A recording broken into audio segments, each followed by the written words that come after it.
हाँ, Can I be cricket? Can I choose what I want? you want to be what?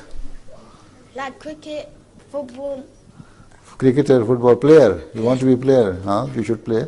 खेला करो, खेलो, किसने कहा तुम्हें ना खेलो, लेकिन कोई अच्छी प्रोफेशन लेना चाहिए। प्रोफेशनल क्रिकेटर बनना है या प्रोफेशनल फुटबॉलर बनना है तो कोई फ़ायदा नहीं। ऐसी चीज़ बनो, वक्फे नौ के बच्चे हो ना तुम, ऐसी चीज़ बनो जिससे दुनिया को फ़ायदा हो। डॉक्टर बनो, इंजीनियर बनो, टीचर बनो। हैं, खेल खेल के क्या करोगे तुम? खेल के जब तुम हो जाओगे 35 ईयर्स के, हैं, तो तुम्हें रिटायर कर देंगे, कहेंगे जाओ दौड़ जाओ, कोई काम कर नहीं रहोगे।